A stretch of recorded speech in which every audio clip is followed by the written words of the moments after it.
Hi, so I'm back again. So I finished off by talking about a teacher friend of mine who woke up at 4 in the morning to go and help girls prepare, and then as they rush in for their morning preps, only to find a girl who was literally dying in bed because she had procured an abortion that had gone wrong. And for this particular instance, she had taken a particular pill, and then on top of that, she took jik. She took something as basic as jik that girls have, that young people have in their school boxes. Now that brings us into the topic of um, helping teachers understand how myths about abortion are affecting young people and putting them at this point where they feel that they can, once they are pregnant, that they can take action without involving anyone. And to them, somehow, I think they listen to these myths so much that the danger and the risks associated with the whole of this scenario are most of the time removed from them, so they don't see. All right. So now, as teachers, how do we move forward from that? And every time, when we check on this girl who is in ICU, and my teacher friend feels broken down so many times, and I seek to remind her that she is in a better situation. She's in a better situation because, again, I'm going to conceal identity.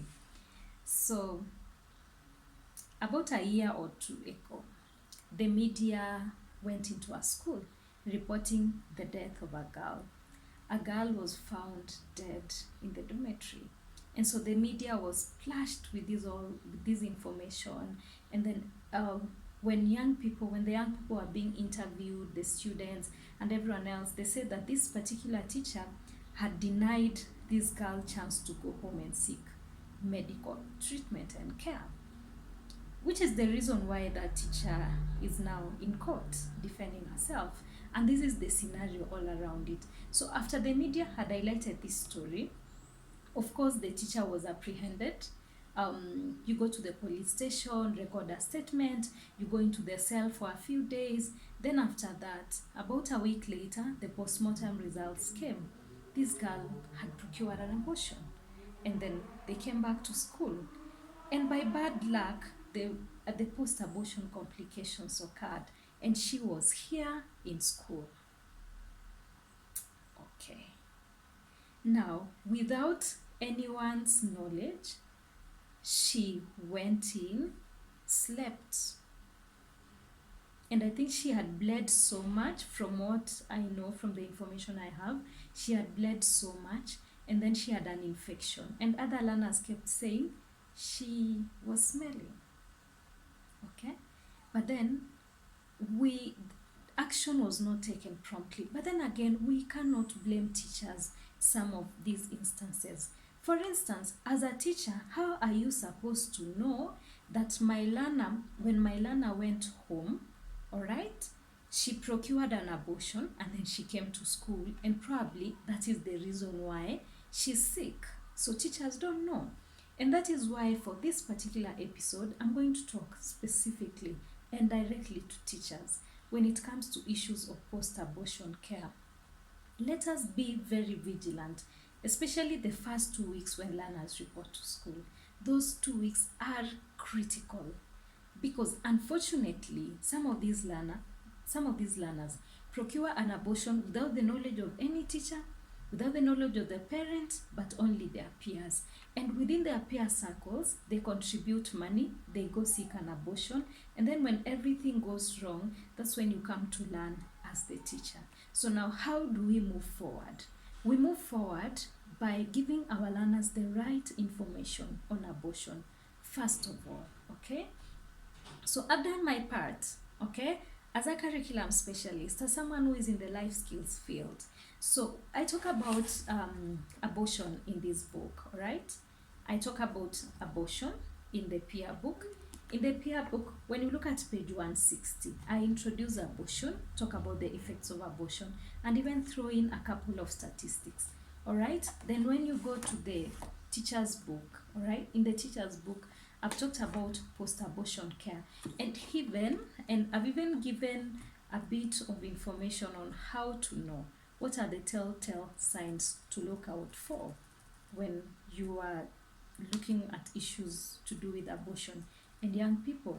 Let us also realize that when we're talking about unsafe abortions and we're talking about post-abortion care, we are talking about incomplete abortions. These are abortions where there was failure to remove or expel all the contents of the pregnancy. Okay, so there are some remains in the uterus. Sometimes it's hemorrhage. Heavy bleeding can occur out of an unsafe abortion. Sometimes it's infection and sepsis, which can lead to gangrene. Gangrene now is the condition where I've told you that we have 2 girls whose limbs have been amputated, all right? So if that issue is not addressed as fast as it should, so now the effect keeps piling up. And medically, the longer you take to take action, the more you increase the severity of the issue, all right? And then when we're talking about post-abortion, we're talking about uterine perforation. Sometimes during an abortion, the uterus can be pierced by a sharp object, all right? So that creates issues. Then we are also talking about damage to the genital tract and internal organs.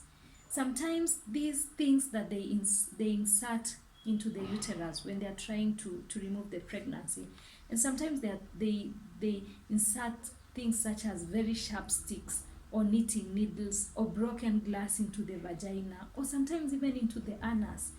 I don't know what connection they think the anus and the vagina have, but somehow in their myths and as they talk about these things, all right, so they think that you can, when it fails to come out, then you can do all these things.